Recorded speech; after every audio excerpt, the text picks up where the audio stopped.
Welcome to the JBs Powercast, where we talk about industry news, events, performance parts, trucks and accessories, shop talk, and we'll even do a little bench racing.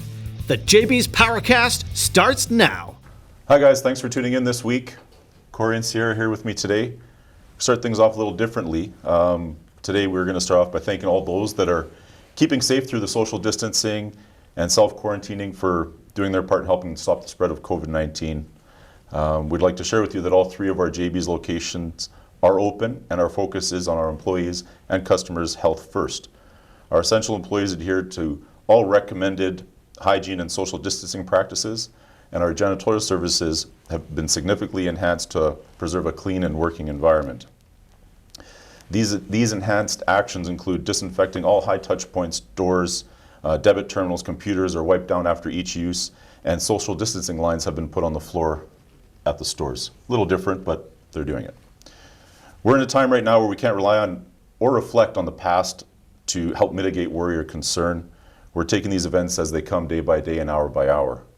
Looking to the future, as COVID-19 situation remains fluid, JBs is committed to ensuring customers manage through these difficult times and will be continually monitoring federal and provincial health regulations to ensure that our employees and our customers are dealt with and treated safely and with minimal disruption. We want to take a moment to thank our frontline workers, nurses, doctors, police, fire departments, and grocery store workers, that they've become the most important people in our lives. We also want to thank everyone that's helping out neighbors, friends, and strangers through this challenging time. We should not judge those that are more concerned than others. We need to be a voice of calm, rational thought and seek to help those in need.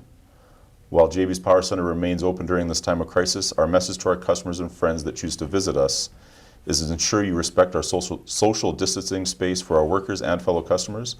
We enjoy the conversations and time spent in our stores, albeit from a distance. The smiles and camaraderie help the days go by. JBs is fortunate to be able to remain open and provide product services through these challenging times and keeping our customers' vehicles in service. Yes, we do specialize in the fun side of things, aftermarket, performance, but we're able to help our customers find any products that they need to build their dream car, truck, or SUV. That's for you, Sarah. Thank you. Yeah, you're welcome.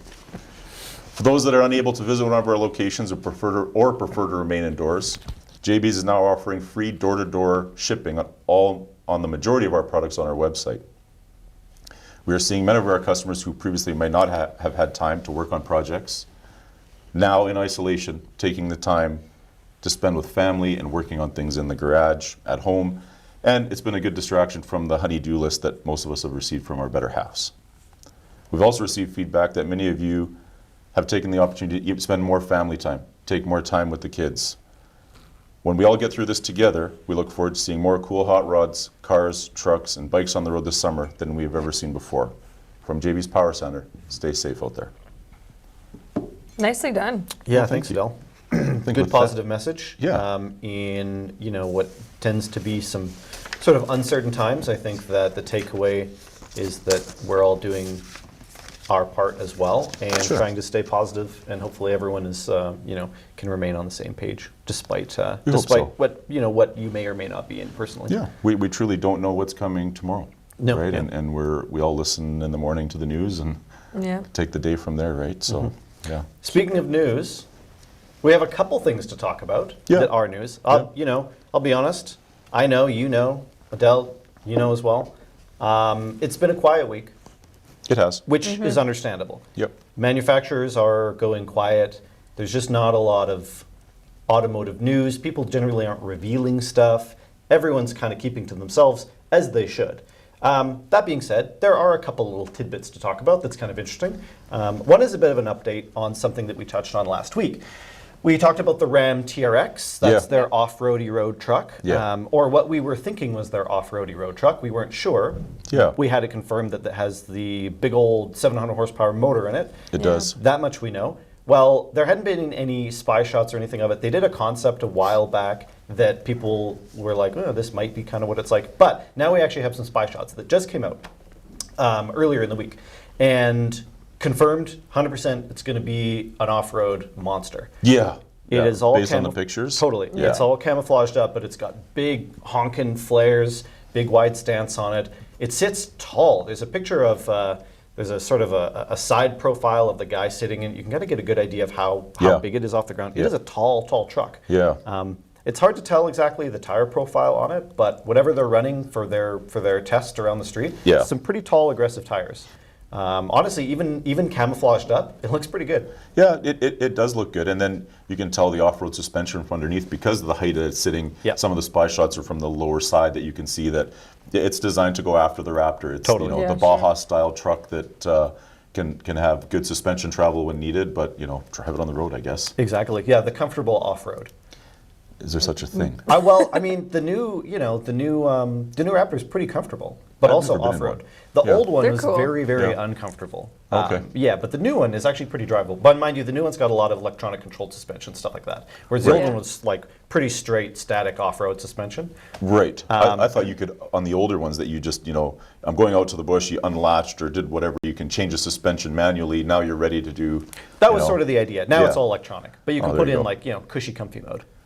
Well, and like even in my Explorer too, I imagine the Raptor is probably the same, but they have the terrain management systems. 100%, yeah. So it's probably the same. Got like a mud mode, a snow mode, a sand mode kind of thing. My Explorer has it. I would imagine they put it in the Raptor if it's an off-road I machine. mean, how soft as a society have we become that I'm this rugged, I'm an outdoorsman or whatever, but hey, when I want to go off-road, I just want to turn the I got button a on my dash snow mode. Sure. Are you kidding? to go off-road. Are you kidding? Yeah, when the truck costs 90 grand, I expect to be able to turn a dial and switch it to off-road. Yeah. I'm just there's the YJ guys who build it up from the ground. Sure. They don't need comfy mode. That's fine.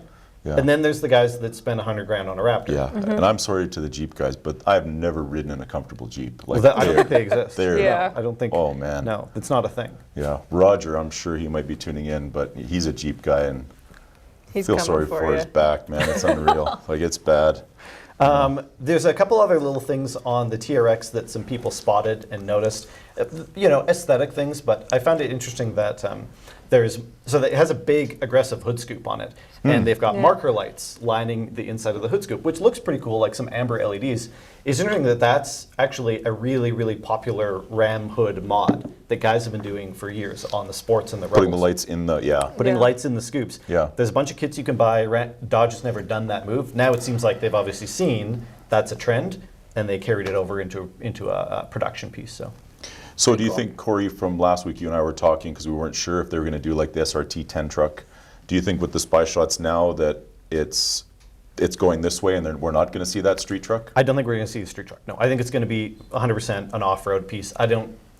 I wish that they would make one. That just to me is more interesting. Right. But I think that the smart move in the marketplace is to build an off-road truck. Well, yeah. I just, as much as I like the idea of like a slammed rear drive, Of course. supercharged V8 street truck, that's super cool to me, but I'm probably in the smaller demographic, and certainly I'm not the person who's going to go buy one. But of those people that are going to spend that money, definitely I think the 4x4 off-road, even if they're not going to off-road, that truck has more use and value to those people than something like the SRT truck does. Right. Yeah. And I agree with you. I mean, Ford hasn't come out with a Lightning like we talked last week. No. And everyone hoped that they would do something. And they still might. It might be an electric now, though. And I wouldn't say no. Yeah.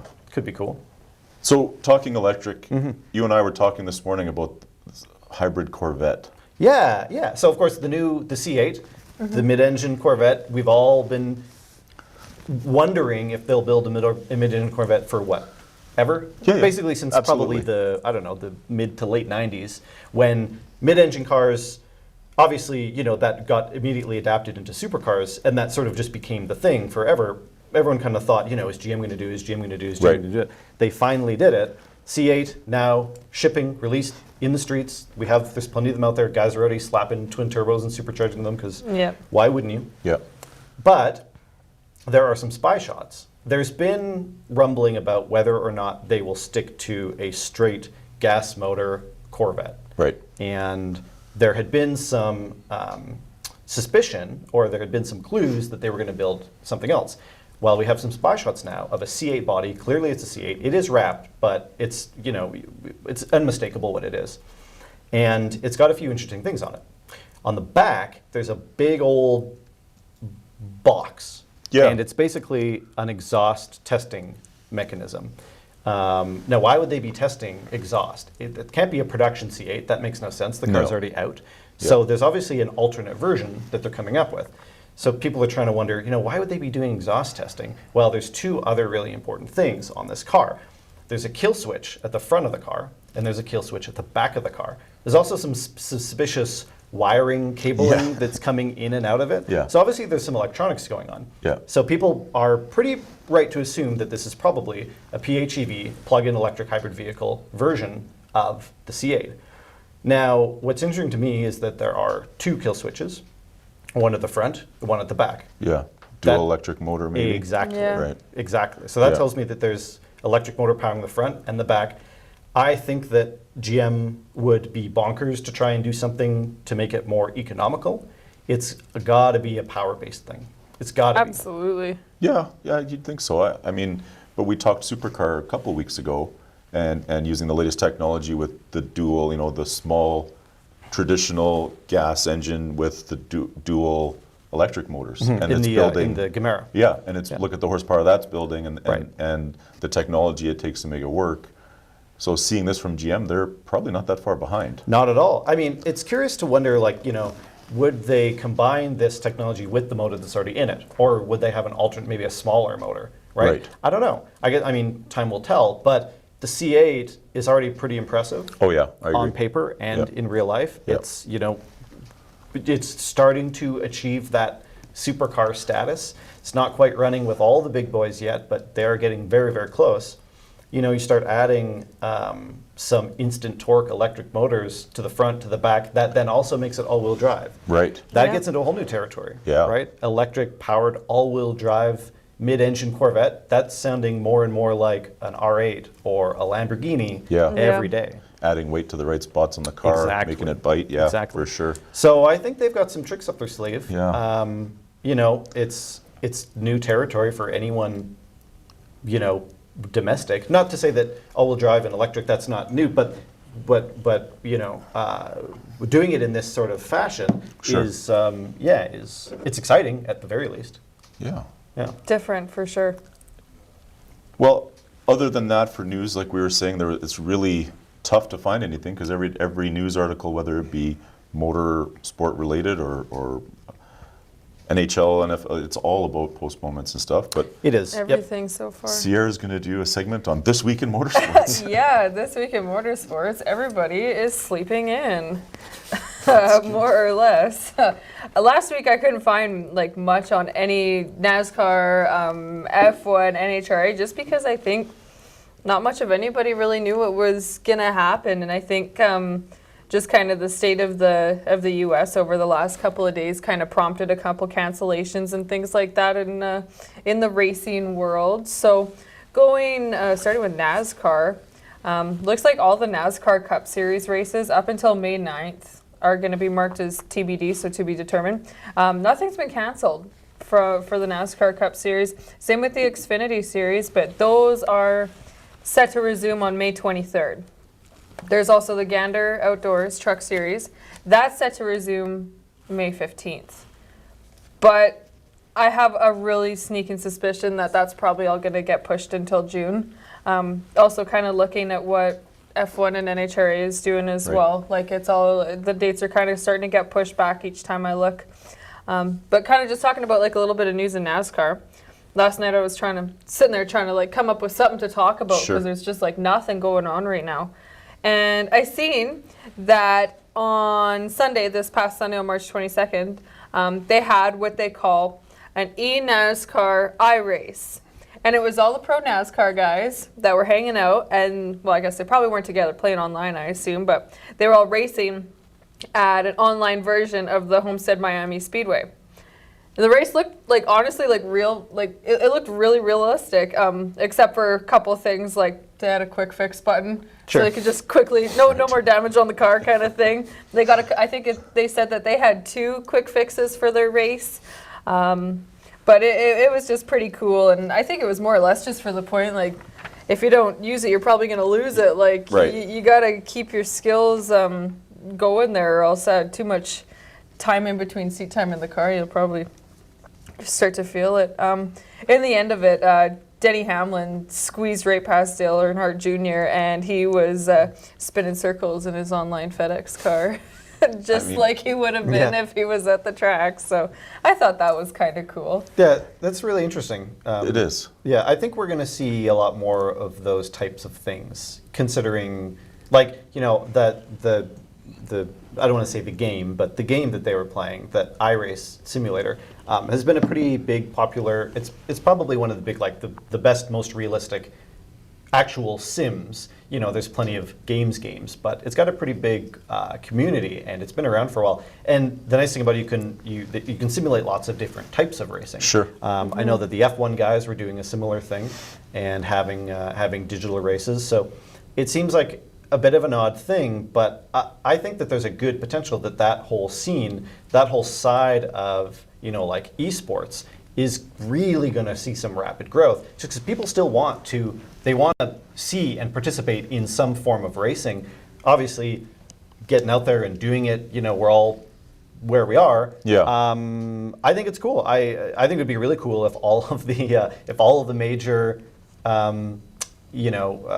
sports or motorsports factions got together and started doing some digital racing. Yeah. Even just for fun. Sure. You know, that's great. Get those drivers, you know, in the seats, and I think it's a cool way for them to sort of show off as well. Yeah, it would be cool to watch them lose to a 12-year-old that's sitting at home from school, right? Like, you know, my son tells me, "Hey, Dad, you know what I just did today? I beat Denny Hamlin in a NASCAR race." Yeah. We're like, "Okay, some son." 13-year-old with a headset in his living room, lipping them off, eating exactly. Cheetos. Yeah. Not listening to their mother. Exactly. Right. Like, I mean, that would be even better. You know, you thought you were good until. Yeah.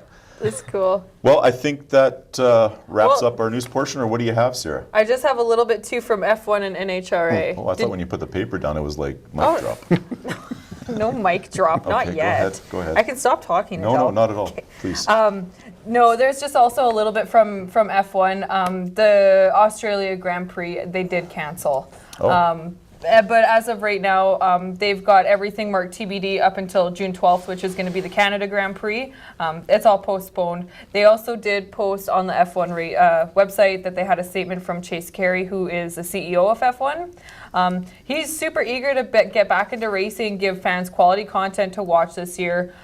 They're planning on canceling the summer break for the racers so that they can use this time as their summer break. So that they can just race all the way through and potentially finish the racing they already had planned in just a revised schedule. There was also a statement made saying that they're thinking that, well, obviously they're going to race a little bit later than they normally would, and there is potential that they're going to be racing 2020 races come early 2021, but that's like not really a thing yet. Kind of like a catch-up thing? Yeah, nobody really knows what's going to happen here, so it's more or less just a hurry up and wait and see what gets announced kind of thing. And they also said, like, both from the staff of F1 and then the drivers and the crew, they want to race as much as possible. So as soon as, like, the health and safety of fans, drivers, staff, whatever is not an issue, they're going to be back on the road. So same with NHRA. It's all suspended. Nothing's canceled yet. Actually, no, I think there was one race that was canceled, and I think it was the spring race in Vegas. They canceled the spring Vegas race, and there was also the Charlotte Four Wide Nationals. I think that was set to happen either this month or next month. I can't remember. That's going to be the fall Charlotte Four Wide Nationals. Okay. So they're going to move that to the fall. Same with the spring fling. That's not really like an NHRA sanctioned race or anything like that, I guess, but it's just going to get pushed forward again too. So again, NHRA also did make a statement saying that they're tentatively planning to end later than usual this year. So they're thinking that normally I think racing would finish kind of the last week of October for NHRA, kind of the same kind of time that we do SEMA. And I think this year they're expecting to be racing up until like maybe November 20th, if they can get all the racing in. So lots of stuff to look forward to. Yeah, right? In a bit. Not right now. In a bit, yeah. Not tomorrow, but in a couple weeks. Like, I don't know. I guess general consensus from NASCAR, F1, NHRA, like, they want to keep going, but they just can't right now, and it's totally understandable. Like, there's no point in putting too many people at risk just for the sake of watching a race. So totally agree with the calls they're making. Just do it when we can, and we'll be sitting here waiting on our couches for when they do fire up the engines. So other than that, not much. Okay. Well, otherwise, I think that Are you sure, Sierra? Do you anything else on the paper? there down. it is. It's official now. It's official now. Yeah. So we're going to go to a quick commercial break. We're back. We're going to get Mr. Mark Campbell on the phone from Mississippi and see what Mark has to say about life down south. Sounds good. There you go.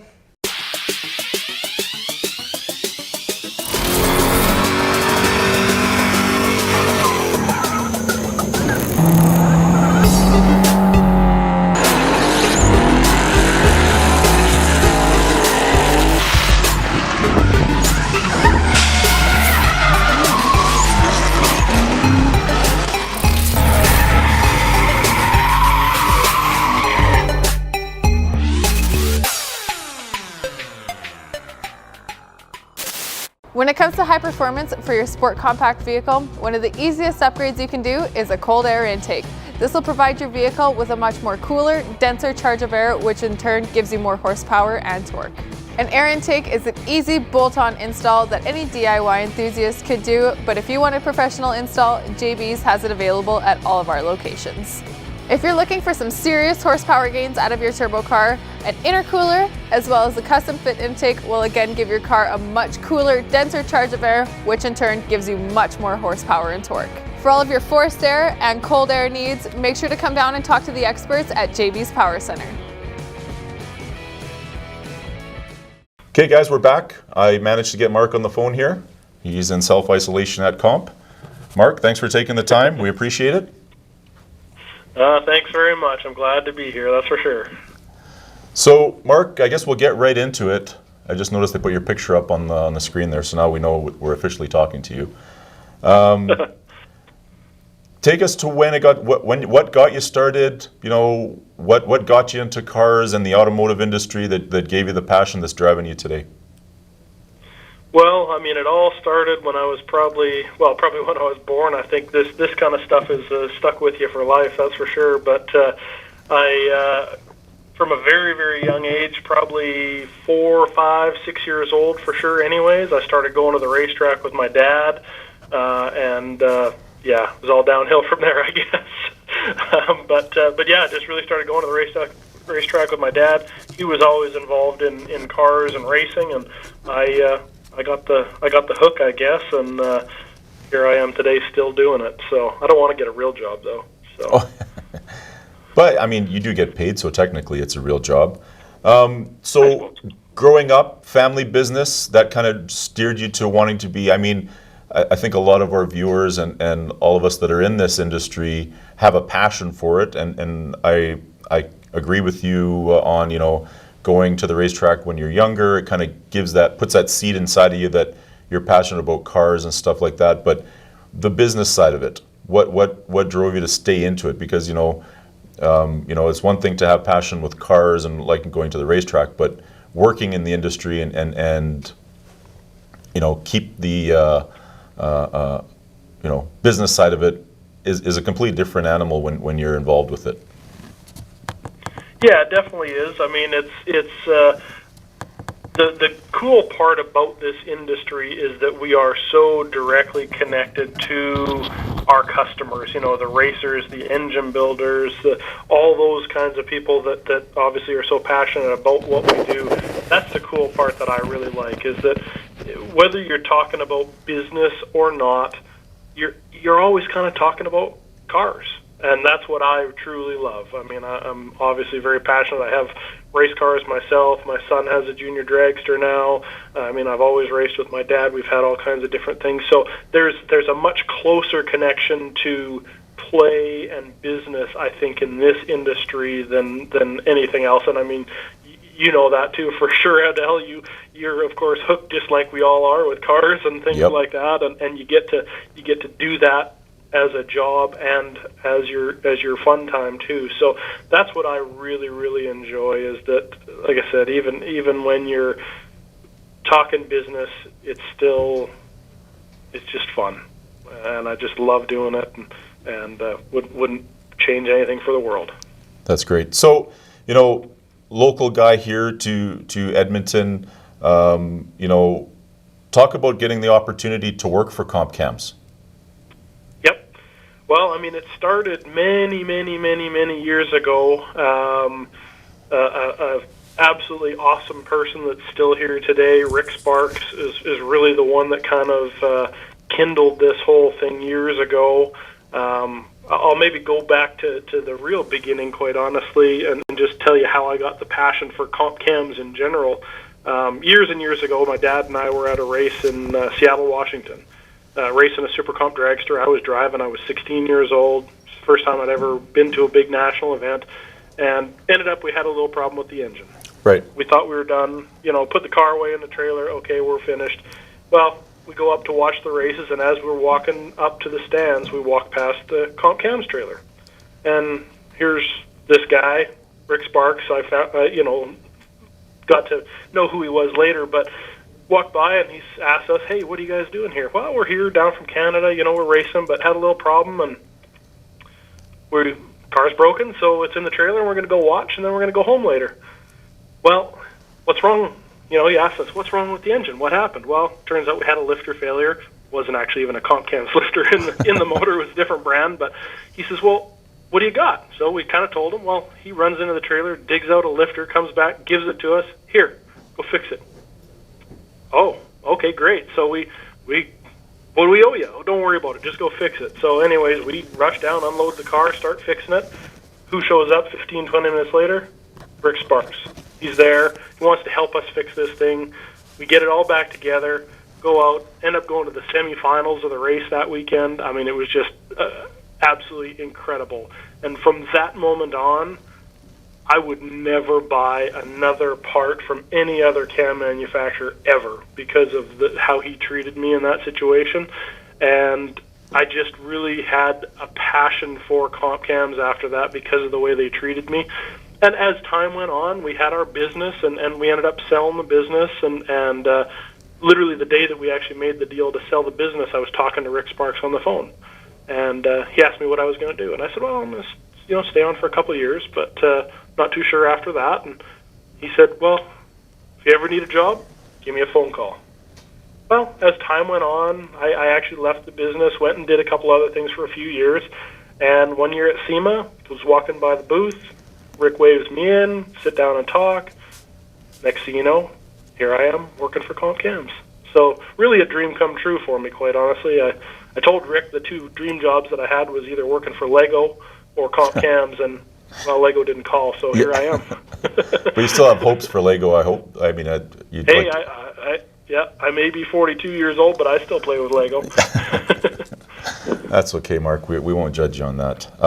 Yeah. So, I mean, great story, and it's those stories that resonate with a lot of people when you say someone helped you and it was a passion of yours and it worked out to give you the opportunity. Now, with the opportunity, I mean, working JBs Power Center, we've seen you around all the time working for Comp. You were the local, or the Canadian sales guy.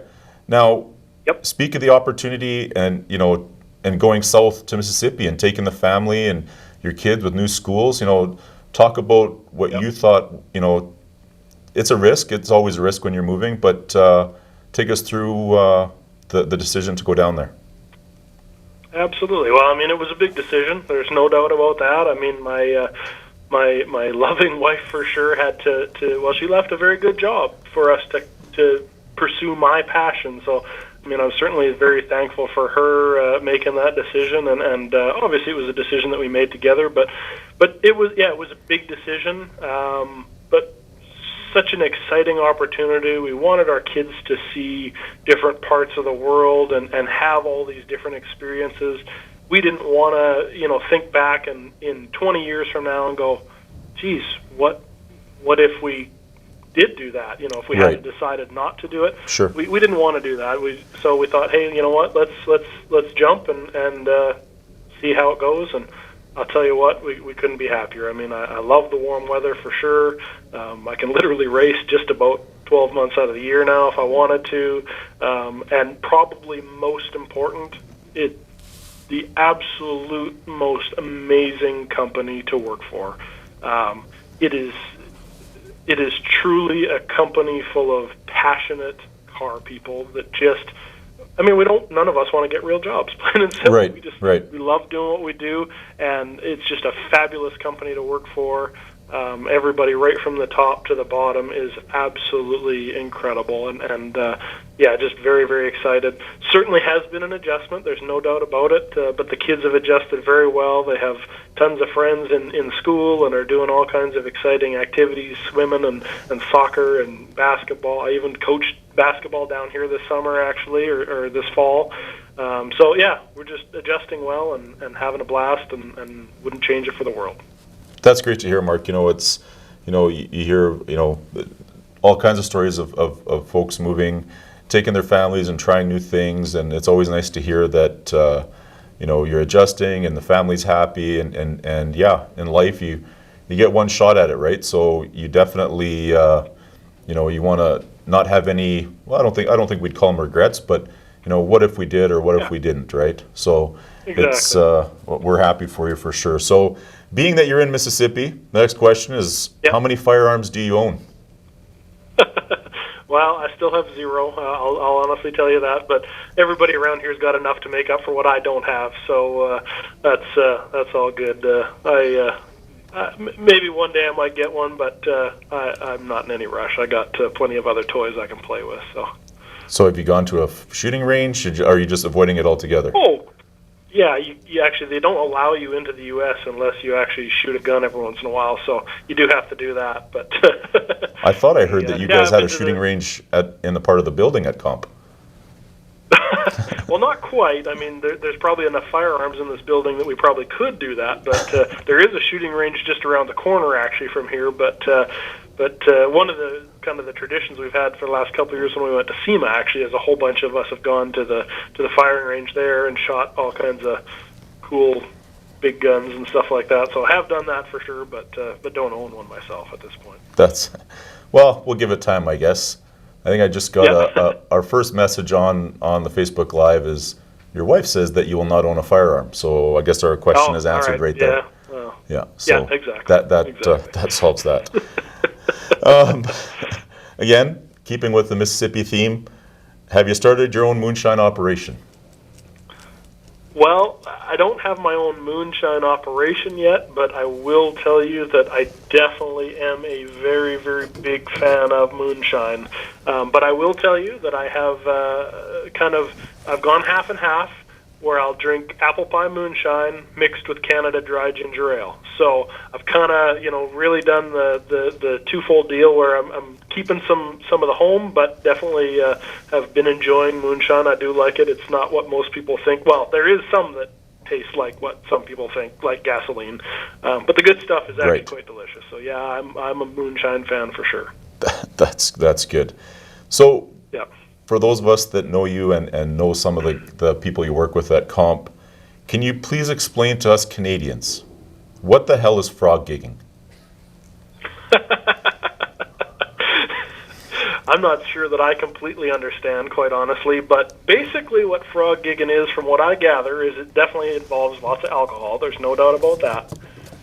But you have to have probably an old Chevy or Ford pickup. You put a couple of lawn chairs in the back. You get a bow and arrow with a string attached to the bow, and you basically shoot frogs in the ditch and then pull them up into the truck with the string.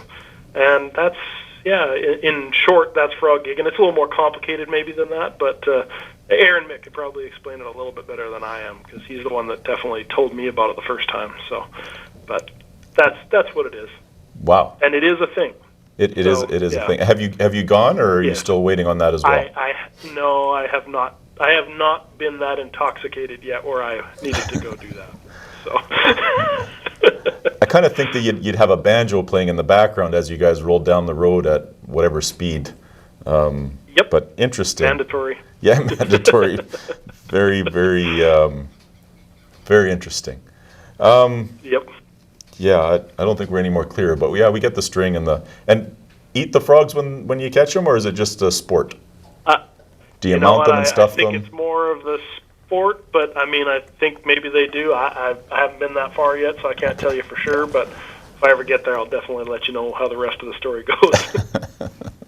Yeah, I guess if you post a picture of a frog on your mantle, we'll know that you've been officially christened a frog gigging expert. Gigger. Yeah, frog gigger. There you go. Yeah. So you touched on it as we've been talking. You know, the Comp Group, great company to work for. But again, what's it like working for Comp? You know, it's recognized throughout the motorsports world. It's all over the world. You know, what's it like to represent a brand that you know, every motorsport enthusiast knows and recognizes the name and the brand? You know what? I feel very proud to be a part of it. That's, I think, the best way to explain it. As I said before, the people here are fabulous. I mean, it's Comp Cams and all of its companies and affiliates are around 400 employees. Now, of course, recently we've merged with Adel as well, which is another 500 employees. So, I mean, we're almost 1,000 people strong. And you know, sometimes big companies like that get a little bit of the, oh, well, it's a big company and they don't, you know, it's all corporate and they don't care. That's furthest from the truth, quite honestly. Everybody here is just absolutely passionate about cars, and it's just an incredible experience. I mean, our engineers, I mean, they work tirelessly every day. Back in R&D, there's always an engine on the dyno, whether it's a new product being developed or an old product being tested for changes or whatever it is. It's there's always something going on around here, and it's a big toy box for kids.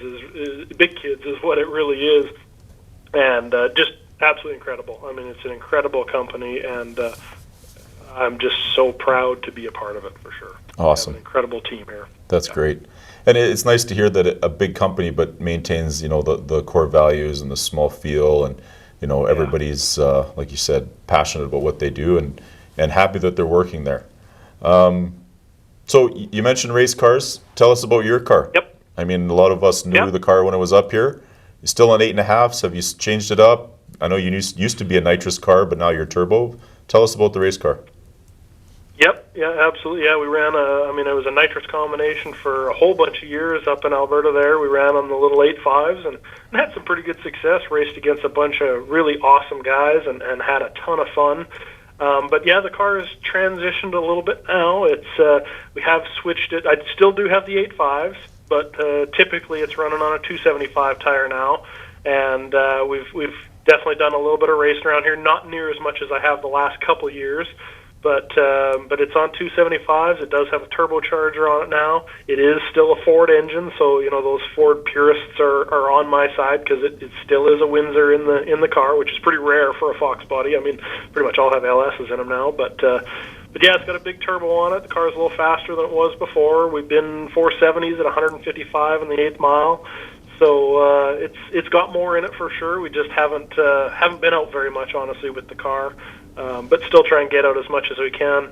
Honestly, the last while, I've just really, really enjoyed going to the racetrack with my son and watching him. We got a new junior dragster for him just before we moved down here, and we've been racing that and having an absolute blast with it. It's a pretty fast little car. We've had that thing going like 760s at 82 miles an hour, which I know is a little faster than you're supposed to go, but down here they don't have as many rules, so we tend to maybe break them a little bit. But yeah, we definitely have some fun with the cars, and going to try and get out with my car here fairly soon again, I think, as long as we can get the racetracks back open. We're actually talking about maybe renting the racetrack down here over the next couple weeks or something like that, just to get out and have some fun. Oh, so if you rent it, you can still go race. Yeah, well, 10 or less people, right? That's what they're basically saying. You can't have a gathering of 10 or more. Right. So if we rent the racetrack, split it up between 9 or 10 guys, we're still allowed to do it. So we're looking at doing that actually. So Well, we should put that out there to our local racetracks here that maybe some of us want to rent the track in the time if we're still on containment. definitely look into it because it's a possibility. That's for sure. So just a couple. Just got to get rid of the snow first. Yeah. Well, we're working on it. As soon as we think we're out of the woods, it snows the next morning. So. Yeah, exactly.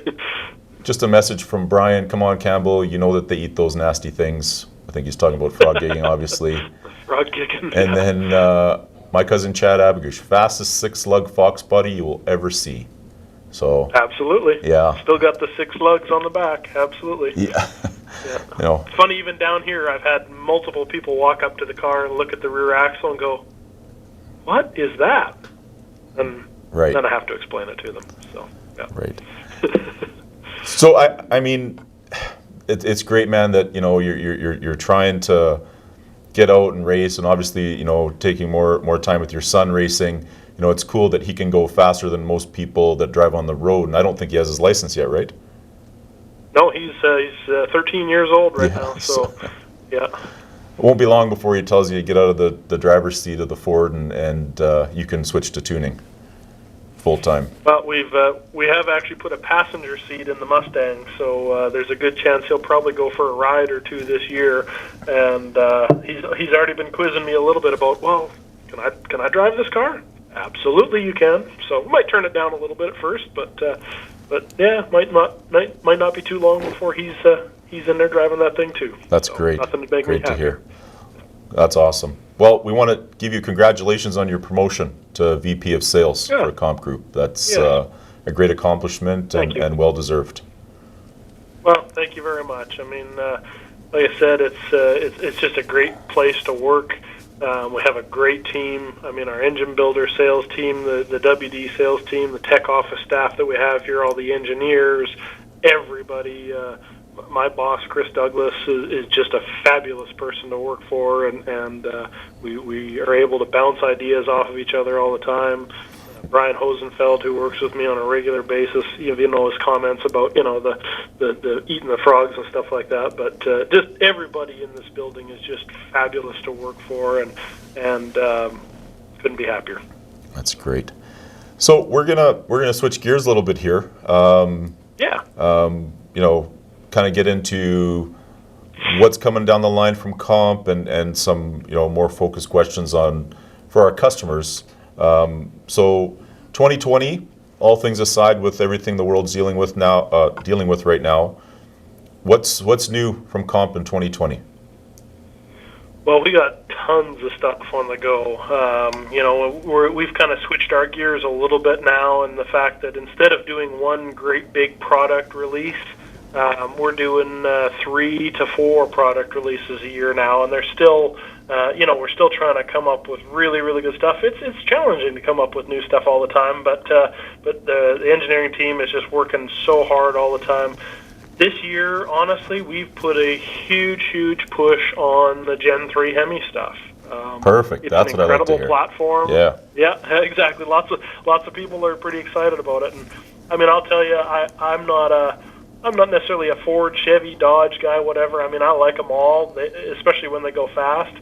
But the Gen 3 Hemi platform is impressive. It truly is. With a lot of the testing we've been doing here over the last, really almost a full year now. But we've got into a bunch of more forced induction testing here lately. We had a turbocharged deal on the dyno here not too long ago. We just finished up a round of supercharged camshaft testing as well. Great opportunity for us, of course, to kind of collaborate on some stuff with Edelbrock and their E-Force supercharger program.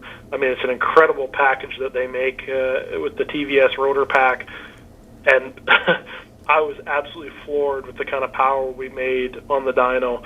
I actually posted some results the other day on the internet, and you know how that goes. You post results on the internet, and you get all the experts, of course, that tell you what you did right and what you did wrong. But I posted a video of a 6.4 Hemi, and I'm not kidding you. We picked up 250 horsepower with a camshaft swap. Now, it was supercharged already. It was making 600 horsepower with the supercharger with a stock camshaft. We put our stage 2 cam in it and basically matched the boost level, and it actually even made 2 pounds less boost with the bigger motor or the bigger cam. Right. It made 859 horsepower with Holy the cam smokes. swap. So 259 horsepower gain, and we couldn't believe it, quite honestly.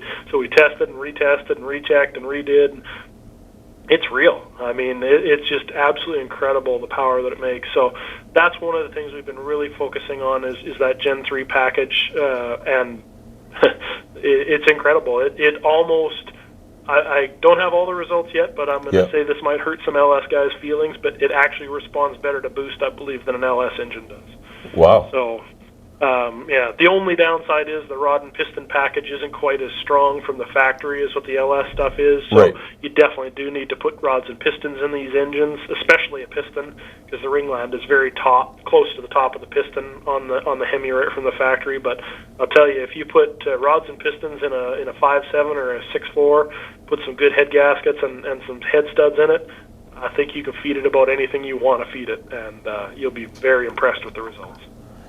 So I mean, that's unbelievable, Mark, considering 200 horsepower on a camshaft swap. I mean, if the camshaft cost you $600 or what, I mean, just to pick a number, that's the cheapest horsepower you can get by doing a swap. Yeah. No, absolutely.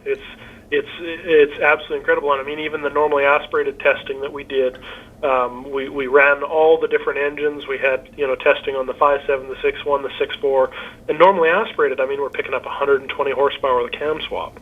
So, absolutely amazing. They really perform well.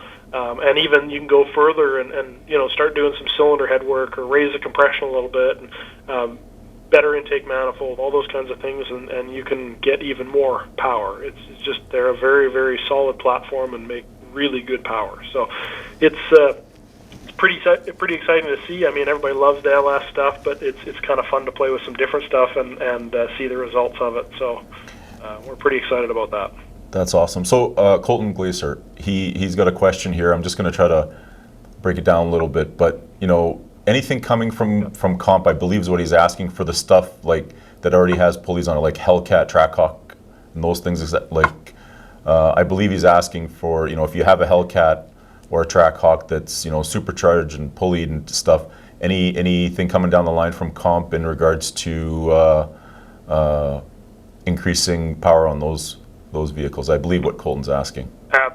Yep, absolutely. We're already doing a ton of camshafts for those things. Most of them right now are customs, but we have tons and tons of customers all throughout Canada and the U.S. that are calling us all the time. And yeah, we've seen some incredible gains from those packages by doing just a simple cam swap as well. So yes, no part numbered stuff right now. I could see that potentially coming down the pipe sooner than later. But right now, yeah, if anybody's got an interest in doing a camshaft or a Hellcat or a Trackhawk, I mean, give your guys a call there at your store. They can get in contact with us, and we can design up a camshaft, no problem. We've got lots of data, all kinds of stuff like that. So yeah, we can definitely make those things rock pretty good. Awesome, and I like this because it seems like we got a lot of Mopar guys listening and commenting right now. Question from Kenny Joss: how's the Gen 3 Hemi turbo testing coming? And looking forward to seeing some results with that cam you sold me. So obviously Kenny's one of the guys that's ahead of the curve. And how is it coming with the turbo testing? Pretty much all the turbo testing is done. I can definitely point right to Kenny's deal there. The camshaft that we did up for him is almost identical to what our shelf part number camshaft is. We did a little tweak on his just because his combination was a little bit different, but incredible power. I mean, absolutely incredible power. I can tell you that we basically had to limit the boost on the engine so that we could keep the crank and block from not breaking in half. But it stayed together, and it made absolutely incredible power. We will have some dyno sheets coming out here very, very soon. But, I mean, on very, very moderate boost, the thing was sneaking up on 1,000 horsepower by accident. I mean, it was pretty incredible, the power that it was making on such low boost. So that goes to Brian's comment there that the Gen 3 Hemi is giving the LS guys a run for their money, which is awesome to hear. He's right. Yeah, absolutely. That's great. So over to the LS side, because we don't want to upset people. everybody knows the LS and knows what it's capable of. What's coming down the line from comp on LS? Well, I mean, we're always doing something with the LS engines. I mean, there's just obviously the popularity is so great that, yeah, we're always looking at stuff we've done in the past, trying to make it better, different camshaft profiles, different valve spring kits, different, all kinds of stuff. And really the thing that the LS guys need to pay attention to right now is some of our new LST series lobes, like our low shock technology stuff, and our new conical, and they're not even that new, but we've come up with some new kits with our conical valve springs.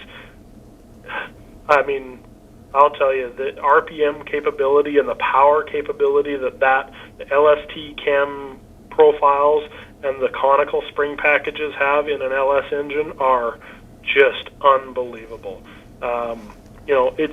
We've had, I don't know how many times we've run hydraulic roller LS engines on the dyno to 9,500 RPM, and people are just, pardon?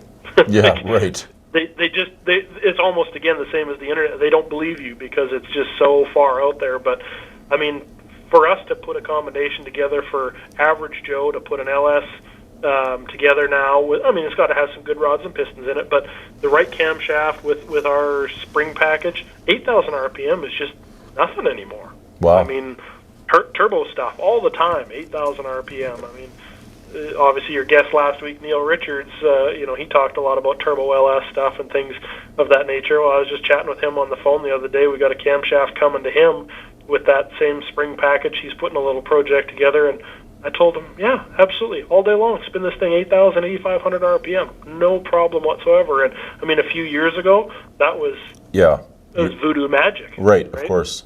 So it's the technology is always evolving. Billy Godbold here, our lead camshaft engineer, is a wizard when it comes to the ramps, the profiles on the camshafts, and that's really what people need to understand is that you can compare two camshafts that have the same lift and duration, and one camshaft will absolutely destroy the other camshaft as far as power goes because it's all about the ramp and the profile of that lobe profile, and you can have two camshafts that are seemingly identical, and they're so different, absolutely right. So different. And we've been starting to show people that where they'll get a brand X cam and they'll put it in their car and they'll run it and it makes good power and they're pretty happy, and then they'll put one of our new LST packages or something in there, same duration, same lift, same lobe separation, same everything. It picks up like 40 horsepower, 50 horsepower. Wow. And they're almost beside themselves. They can't believe that it did that. But it's the truth. And I mean, our guys here never stop trying to make things better. And that's the cool part. So that's great. So now, I mean, you drive a Ford, you're still traditionally Ford powered. What about Ford Coyote? What's coming down the line from comp for those guys? Well, we have a whole new lineup for the 2018 and up Coyote engines. Obviously, that engine platform has gone from its Gen 2 now to the Gen 3 style engine, and camshafts are a little different. The short block is a little bit different as far as that goes. So we have a whole lineup of normally aspirated, supercharged, and turbocharged camshafts for those. We've also added now like the chain sets and everything like that as well for those engines, so when guys are doing camshaft swaps, they can swap the chain and not have to spend a gazillion dollars on basically a factory replacement piece. We have one that's a whole bunch better than the stock piece and less money, which is kind of unheard of. Right. So yeah, we're always working on stuff with those Coyotes. Great engine platform, respond very, very well to camshafts. We're looking at doing, actually we already have under development some like 50 state legal, emissions legal type camshafts for the Coyotes. We're also doing the same thing for the Gen 3 Hemi. So the guys that are out in California, or for example, car dealerships that want to put a camshaft into an engine but they don't want to compromise the warranty, we're going to have stuff like that very, very shortly. We already have it in the LS lineup. We're going to have it for Gen 3 and Ford Coyote stuff here very shortly as well too. So that's very, very exciting. You literally drop in a camshaft and pick up 50, 60 horsepower, no tuning required, no valve spring change, no anything, and it still passes emissions. So Wow. very, very exciting on that front. Yeah. Yeah. Now, I know you also drive a Mustang as your daily driver. Yep. Talk about your experience with the E-Force, the Edelbrock E-Force Supercharger, because I, from what I understand, you have that on the car? Yep. You betcha. We just recently put that on the car. The car is 100% bone stock, or was. The only thing it had in it was one of our TCI triple disc lockup converters in it, mostly because the car actually was used for some development on that particular package with the 6R80E transmission. So it's got our 3000 stall converter in it, otherwise completely stock. Yeah, we just bolted on an Edelbrock supercharger. I can tell you it hasn't been on the chassis dyno yet to get the final numbers, but I mean, it's incredible. It's on real low boost. It's their emissions legal package that we put on the car. Right. So it's literally the kit that comes right out of the box from Edelbrock. It's 100% emissions legal. It'll pass all the tests. It comes with the tuner that they supply with it. It's on like 6 pounds of boost, and the car will melt the tires through 3 gears. I mean, it's just incredible. And I drive the car to work literally every day, so I wanted something that was super reliable. I didn't want something that had a real noisy, whiny blower on it or something like that. This thing, you can't even hear it. It is Right. so incredibly quiet, and the power is so smooth. The torque is incredible. Doesn't need a bazillion RPM to make power. So it's a really, really impressive kit. And they sell them, in the Stage 1 kit, which is what I have. You can also do a Stage 2 kit, which has a smaller blower pulley and bigger injectors. And I think my kit's rated at like 130 horsepower gain. The bigger kit's like 220 horsepower. And then they also have a tuner kit, which comes with no pulley and no tune. And you can do whatever you want with it. Wow. So, so all the kits are very, very versatile depending on exactly what you want. You can really suit just the daily driver or the race car. That's So great. And pretty impressive. And it's nice to hear that it's, like you said, a Stage 1, you bolt it on, it comes with the tuner, it's ready to go. No expertise other than, following the instructions and getting it on there and driving it relatively quick. Absolutely. Well, that's the other incredible thing. We installed the supercharger on my car in 6 hours. Oh, wow. Yeah, like from start to finish, pulling it in, tearing it all apart. We literally went through the instructions step by step. Never done it before. I tell you what, it was just incredible. The instructions that Edelbrock provides, they're all color, step by step.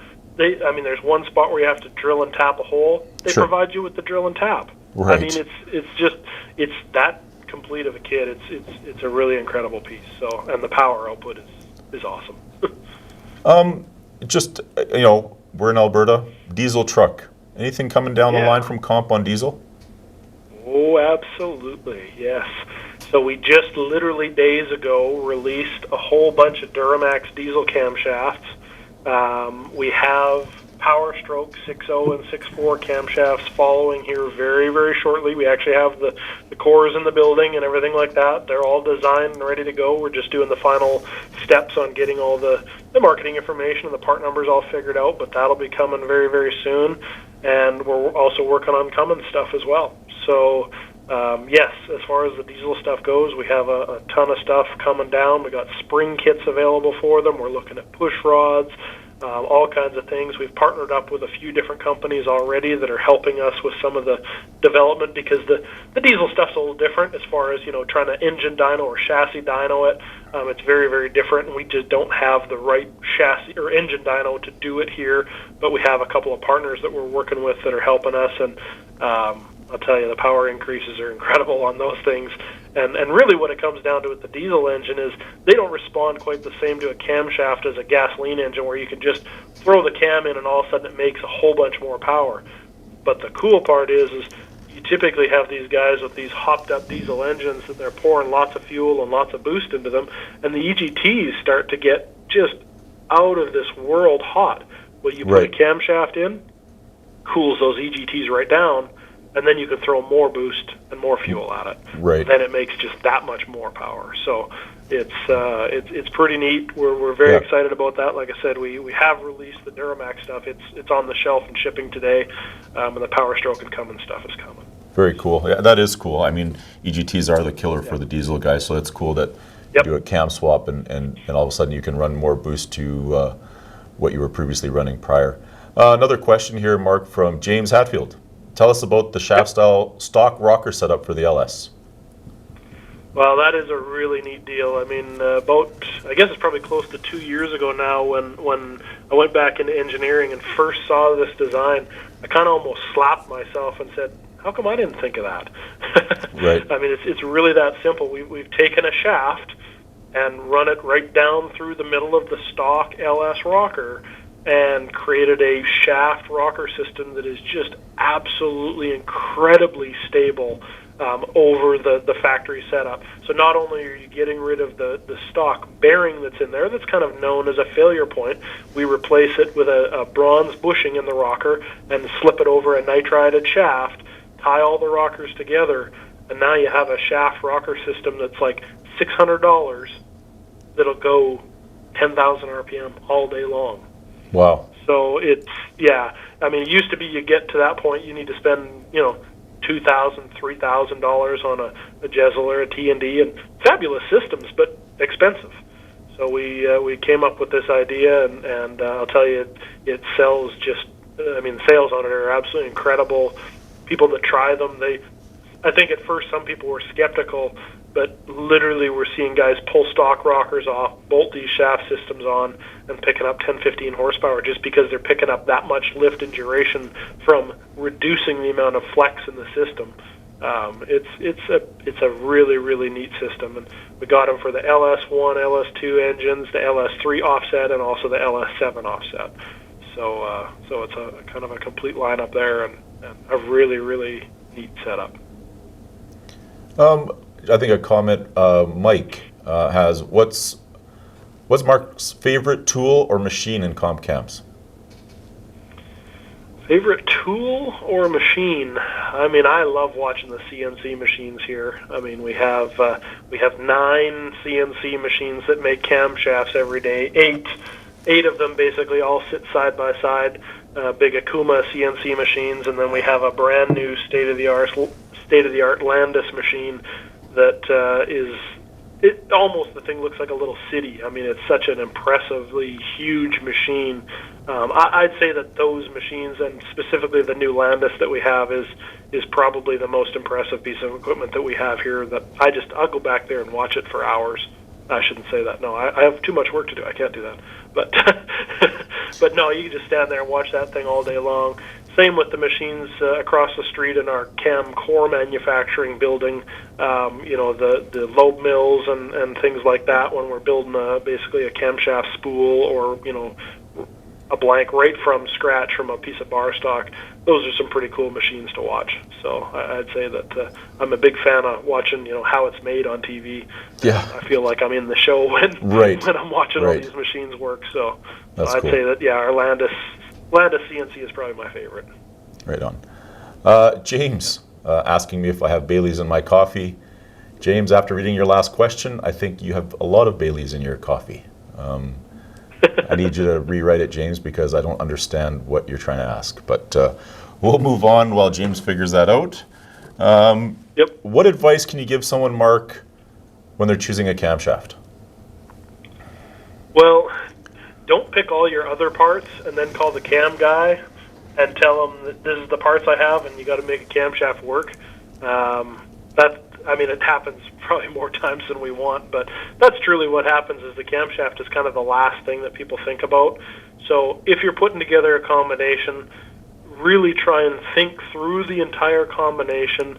Talk to your cylinder head guy, talk to your camshaft guy, talk to your engine builder. I mean, these guys are professionals. They know what they're doing. They can give you some good advice. They can get in contact with us, and we can really make the package work. Because that's truly the best advice I can give you is before you buy, talk to somebody knowledgeable. Go in and talk to Fern or Johnny at the JB store. I mean, those guys have tons of experience. They can help you as well. Really just making sure that the combination is proper and you get the right camshaft for what you're trying to do, because you can't fix a bad combination with a camshaft. You just can't. Awesome. So James clarified his question. The shaft rocker system, can it be pressure-fed oil? It can, absolutely, yes. We all the testing that we did durability testing and everything without the extra pressure feed oiling. So, I mean, it doesn't have to have it. But yeah, if you're in a real extreme environment or you just feel you want extra oil, we have drilled and tapped the ends of those shafts, and it's very, very easy to feed oil right into those. We're actually looking at making even a little kit that'll come off the back oil, where the oil pressure sensor goes into an LS with a little T, and it'll go to the valve covers, and you can run it through like with a bulkhead fitting and actually feed those rocker shafts with oil if you want. So yes, you definitely can do that. And the way I look at it is I've never seen an engine fail because it had too much oil on the valve train. Right. So right. Absolutely. That's a good question from James, actually, because in some extreme applications, I guess, the more oil, the better. And like you said, you've never heard of an engine failing because of it. Colton, asking another question here. XE268, still the ultimate in small block Chevy technology? Well, you know what? It's pretty darn hard to beat that XE268. I mean, it's probably still one of our number one sellers. It just works. It really does. I mean, obviously there's newer stuff in some of the LS technology, but simply the journals are larger, the lobes are larger, so we can get more aggressive. But yeah, that old 224, 230 XE268, boy, it's a hard camshaft to beat. So to answer the question, yes. So going to choose, the advice you're giving on somebody choosing a cam, is that something that you're seeing that is the biggest mistake? Is guys will get all their parts together, get everything, I got my heads, I got my intake, I got the stroker set up, and then call and say, hey, what cam works well with this? Is that probably the biggest mistake people make? Yep, absolutely. The compression ratio won't be right. The cylinder head will be too big or too small. The RPM range they're shooting for is way out of whack for all the parts that they have. So it's really, really smart to, like I said, try and figure out everything. And yeah, I get it. Sometimes people have this part already or this part already. And we can certainly adjust the camshaft to a certain point to accommodate the parts that you have. But if you're trying to make truly the right combination right off the hop, don't pick all the parts and then do the camshaft last. I'd rather you do it the opposite way, pick the camshaft first and then pick all the parts based on the camshaft you have, because the camshaft is truly the brains of the engine. I mean, it's really what dictates how the engine is going to function.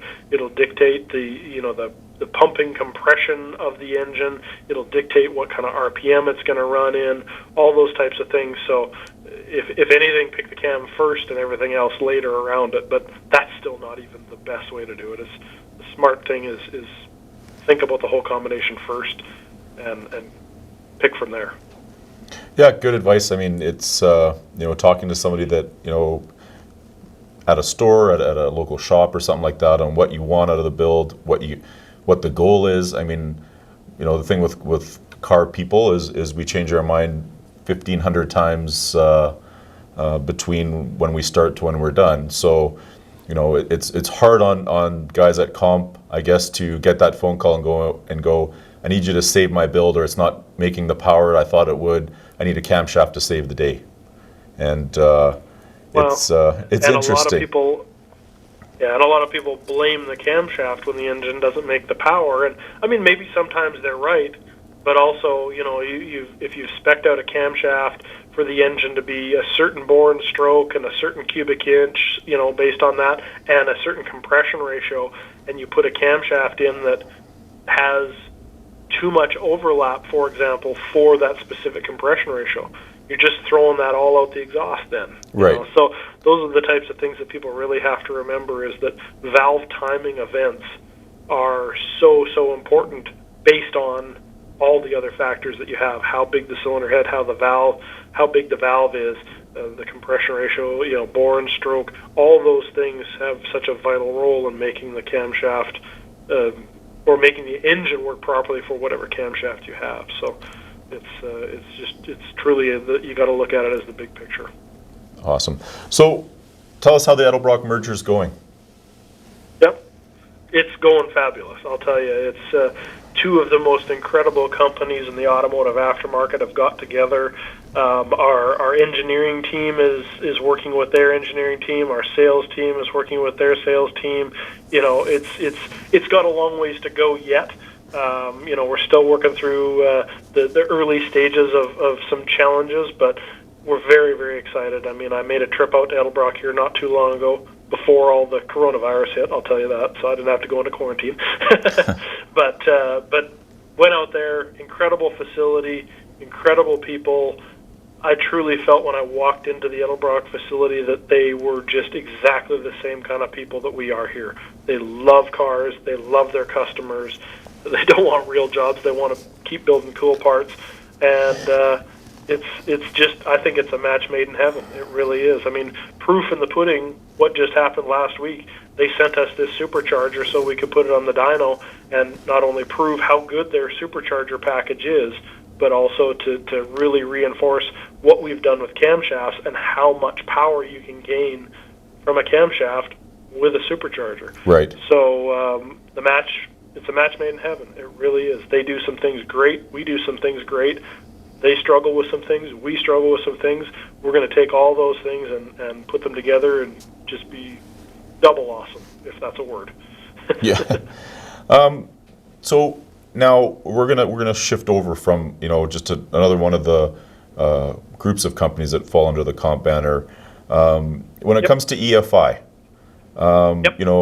Holley's all over the marketplace, but I'd like you to tell us about FAST and the XFI platform and things like that, and what about FAST puts it in place as a competitor amongst the other brands that are out there today, and why someone should choose a FAST product when they're in the market and looking. Mm-hmm. Well, I mean, first thing I'm going to say, you know what, Edelbrock has a great fuel injection system as well. That I'll talk about that a little bit as we go forward too. But honestly, Holley makes a good system. They do. There's nothing bad to say there, but the thing that people don't realize in a lot of cases is that the XFI today, yes, it is a little bit of an older system, but it still does 99.9% of everything that the Holley system does, just in different ways. You have to get a little bit more creative with it, but it's still a very, very capable system. I mean, I have one on my car, and as you can see, I think it runs just fine, makes 1,800 horsepower, and it's been 155 miles an hour in the 8th mile. So it's a very, very capable system, and certainly we are looking towards doing some updates and some different things like that, really looking at the big picture, as I mentioned before, about Edelbrock. I mean, they have some really good EFI systems as well, so we're just in the process of kind of reevaluating that whole lineup, looking at what we do well, looking at what they do well, and making a game plan going forward. But it's certainly, there's some things in the works. It'll be a little bit yet, I'll tell you that truthfully, but we are definitely looking at that market very, very closely to see what it needs, what we can do better than some of the others, what we could learn from what they're doing right now. But no, there's definitely some things coming down the pipe, and yeah, I mean, the FAST system is great. The XFI 2.0 is very capable. The other system that we recently have made more adjustments to is the Sportsman, the XFI Sportsman system, kind of tying that in with some of our other controllers and doing some real exciting things. We have a new system that we just came out with. It's a real value-priced system for the LS engines. So, I mean, we're definitely trying to continue to develop some new products, but still in the background work on revamping the whole line as a whole as well. That's great. James here with a question. Any new user interface coming to update the XFI platform? I guess you touched on that a little bit, but... Yeah, I touched on that a little bit. We are, like I said, we're just kind of in the process of reevaluating everything as a whole, and once we kind of get that figured out, then we'll decide which path we're going to go. But there's definitely some things in the works, absolutely. And then the other, James is right on the ball here. I think we'll have to figure out. I'll let our producers and guys know that we should just get James on the program, because I mean he's on the ball with everything. Yeah, he does. Tell us about the FAST high ram intake, high ram style intake. It's a really neat piece, I'll tell you. The way that we built this intake manifold, of course, we did it out of the same materials or the same types of materials that we made our other fast intake manifolds out of. So it is a polymer type material. Now, some people look at it and go, oh, well, I can't put a plastic intake on my car with boost. Well, that's the really cool part about our intake is that we specifically designed it for boosted applications, but also kept in mind the normally aspirated stuff. And how we did that is the manifold is actually made out of like a fiberglass reinforced polymer is what it is. It's quite a thick material, but it still maintains all the properties of polymer, so it stays super cool to the touch. It's really, really light. That's the other thing that people really like about it. It's probably half the weight of a conventional aluminum high ram style intake manifold. But the really cool part about the intake is that it has adjustable length runners inside of it. So you can buy a short, medium, or long stack, and they just simply go in and a half turn, and they snap in place. You can replace them with. You can even do multiple different lengths. And I mean, I was talking to Darren Morgan actually here not too long ago about possibly doing a deal where he was going to put it on the dyno and put different length runners on different cylinders, because as we all know, fuel distribution and air distribution doesn't necessarily match up on every single cylinder. So he was looking at maybe getting one of these things and trying different length runners on different holes to see what it would do. So that's the really neat part about the intake manifold is it's 100% tunable to whatever engine you have. So whether it's a fairly stock, mild type engine that's going to turn 6,500 or 7,000 RPM, or it's a real big cubic inch or high RPM engine that's going to turn 9,000, 10,000 RPM, you can adjust those runners to whatever length you want to make it work properly with that combination. And we've rated it for 45 pounds of boost, continuous boost pressure. Oh, wow. And what we did, kind of a little backstory on some of the R&D on this thing is, as you know, when anything gets hot, sometimes things get weaker. So what we in fact did is we built an enclosure for this intake manifold, put it into a box, we heated the box up on the inside to 200 degrees Fahrenheit, and then we put 45 pounds of boost into it. Actually, we put almost 100 pounds of boost into it. Oh, wow. But I will say that the seals and stuff like that did start to leak around 95, 98 PSI, somewhere in that area. But I can tell you that the thing is extremely robust and will handle 45 pounds very easily. But obviously trying to provide safety margin in there for sure. Sure. But sure. Very, very, very robust piece. Dyno testing was incredible. I mean, just pull after pull after pull after pull with 25, 30 pounds of boost. You walk in there right after the dyno run, it's cool to the touch. Wow. I mean, it just stays absolutely cool. So air intake temperatures are going to stay cooler, and it's going to make more power because of that, and you can tune the thing. So it's a pretty incredible piece. That's great. That's again, it's the mind's thinking on the best way to get the most out of the intake, right? Like it's unbelievable that different lengths. I mean, we understand that, but to actually have it and have the ability to adjust things like that is pretty cool. I've seen on some of your posts recently on Facebook technology of integrating your smartphone with the vehicle controls. I seen you posted on the trans controller. Talk about where you think it's going, where it's at now, and what we can expect coming from comp, so that you can use your phone as your dash pad and your gauge cluster, I guess, and have the ability to adjust on the fly. Yeah. Well, currently we have two products that use the technology. It's basically a little Bluetooth module that will plug into whatever you're trying to control and then send the signal to your smartphone. So right now we have the TCI transmission controller that you can wirelessly connect to your smartphone. You can adjust all the settings on your transmission as the initial setup, and then you can also use it as a data logger or a monitor. You can look at basically everything that the transmission is doing, so it shows you what gear you're in, how fast you're going, any trouble codes that come up. All that kind of stuff is all displayed on your phone.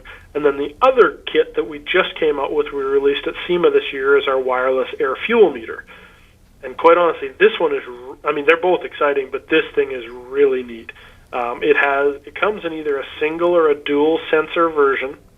It has all kinds of neat inputs and outputs, so you can output, like it has a 0 to 5 volt reference output, so you could tie it into a dyno, you could tie it into an aftermarket ECU, so you can data log all the information, whatever you want. But it also can either, like for example on the dual kit, it can show you one side or the other, it can average the two, or it can show you them combined. Wow. So it's really a neat setup. And it has other neat features in it, like we built in a little anti-theft device into it as well. So with literally a touch of a button on your phone, it has a wire that comes out of this unit that you could tie into, typically a relay, and turn off your injectors, you could turn off your ignition system, you could turn off your fuel pump, whatever you want, and just by simply touching the button on the screen, you can activate or inactivate that circuit, and now basically your car is disabled.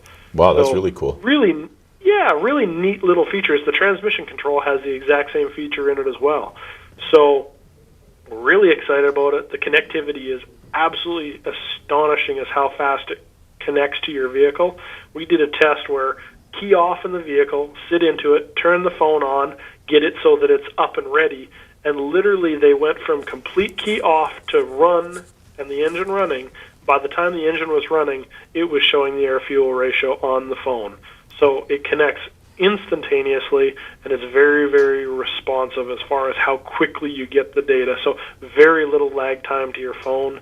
And like I said, if you want to, it has that 0 to 5 volt output that you can put to a data logger or whatever you want and get all that information as well. So this technology, we're going to grow it into lots of other stuff. I can see it growing into our EFI systems, into all kinds of other stuff that we do, because it's really neat. And I mean, everybody's got a smartphone. They like to control. I mean, you can turn your lights on and off in your house now. You can turn up your heat or whatever. Right. Everything we do now is on our phones. Well, why not bring it into the automotive aftermarket?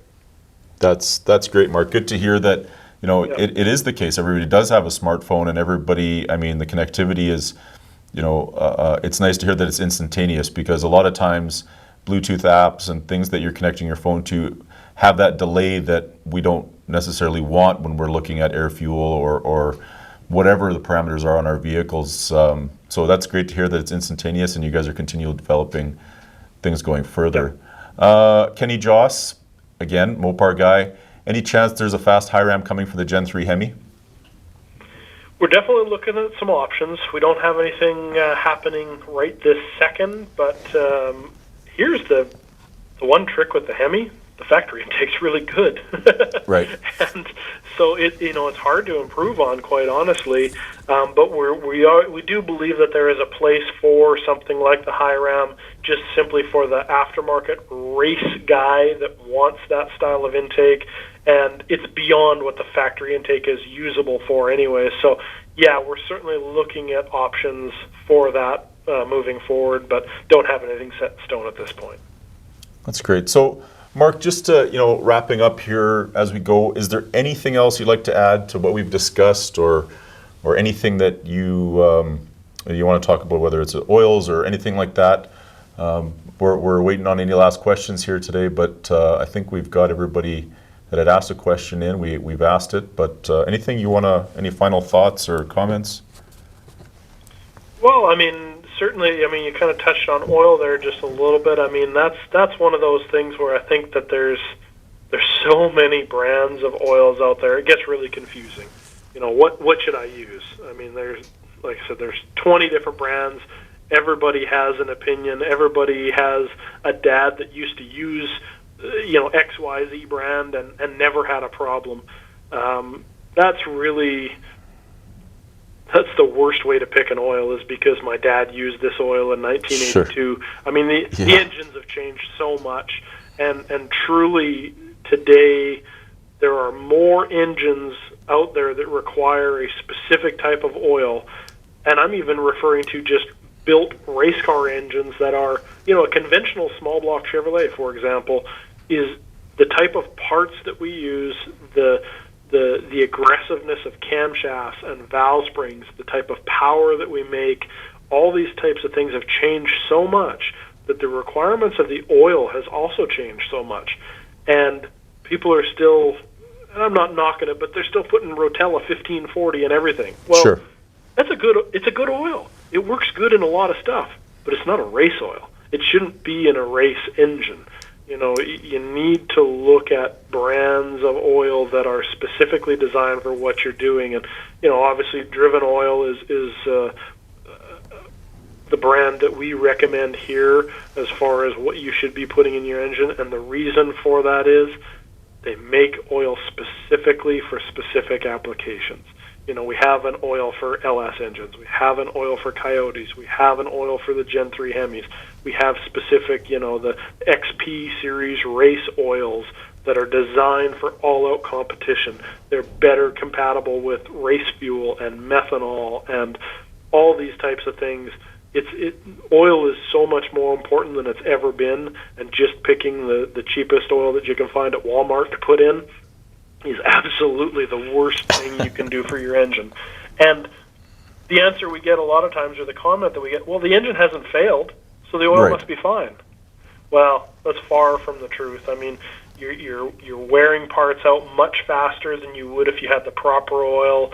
You're doing things to the engine that, even though it's not failing, it doesn't mean it's not right. Right. And that's the biggest thing that people need to remember, is just because it didn't fail doesn't mean it's okay. So it's definitely something that people need to look at closer. And I mean, we get that question all the time here: what oil should I run? And then you give them the answer, and they ask questions. But once you explain it to them, I think most people understand it. And it is kind of a science that a lot of people don't understand. So that's where the challenge comes in. Very cool. Colton figures that the comment you made on the Rotella 1540 is going to trigger the Turbo LS guys. Maybe. Yeah, probably. Well, James, then when they call up and they wonder why their lifters are noisy, Yeah. and we tell them that, well, when did GM ever design an LS engine that was designed for 1540 weight oil? And then they're like, oh, yeah, you're right. Well, you know, when it gets warmer, the lifters get quieter. Right. And it's like, well, that's because the oil is actually thinned out a little bit. Right. It can actually move through everything, and now the VVT can work properly, and the lifters can work properly. And, you know, so, yeah, it's... I thought all LS motors ticked anyways, but it's all good. Well, maybe a little bit. Maybe. The conical valve springs, another question from James. Great question. Yep. The conical valve springs, will they phase out the beehive, and how do they compare to one another? I don't think that they'll ever necessarily phase out the beehive. There's still a very, very good place for the beehive spring. The technology is similar in some ways, but very different in other ways. I mean, the cool part about the beehive and the conical is they both take a very small, lightweight retainer, which is very, very important.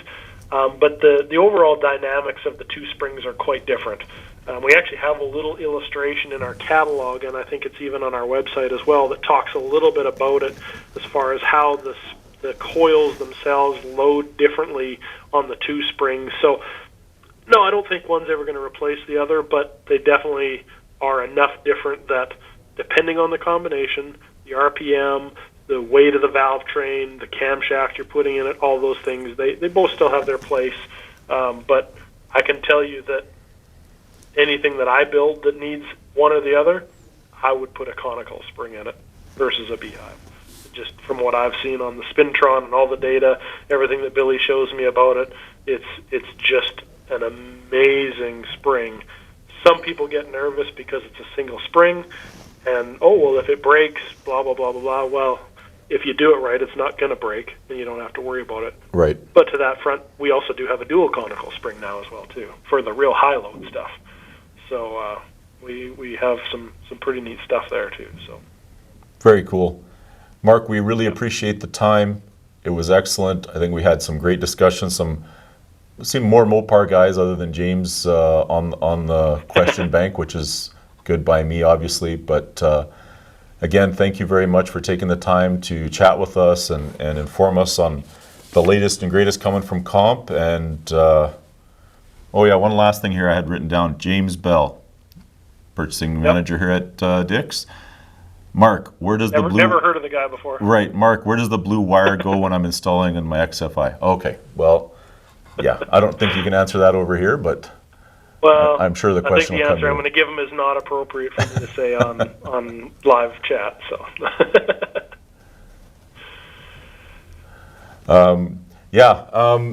Any shout-outs you want to make, Mark, or anything like that you want to comment, or again, last thoughts? Well, you know what, Adel, thank you very much for having me on this deal. I love what you guys are doing here. I've watched most of the episodes that you've done so far, and other than the one with that, I don't know who that guy was last week that you had on here. He's just babbling, but never raced before. Great. Yeah, exactly. But no, thank you guys very much for doing this. Certainly a huge shout out to JBs and Dick's Performance. I mean, you guys are a great partner for Comp Cams and Edelbrock. We really, really appreciate your guys' business and your support for forever, basically. I mean, Jim Bell has certainly been a true friend to our company for many, many years. And obviously I have so many friends and people that I know at JBs and all the Dick's locations all over Canada. Thank you very much. We certainly appreciate everything, and to everybody that's listening, thank you very much. If there's anything I can ever do for anybody, please, you can reach out to me wherever you can get a hold of me at, or call the guys at JB's and Dick's. They'll help you out too with anything you need from us. But we're just a whole bunch of car guys doing some cool stuff, and we love helping people. So thank you guys very much for doing what you're doing to grow our industry and just make it that much cooler. That's great, Mark. Thank you very much. We appreciate it, and stay safe, keep the family safe, and hopefully we'll be racing soon, and we'll see you out there. Absolutely. Thanks, Perfect. Mark. Thank you very much. Thanks for tuning in to JBs Powercast. Check out jbspowercenter.com for the latest updates.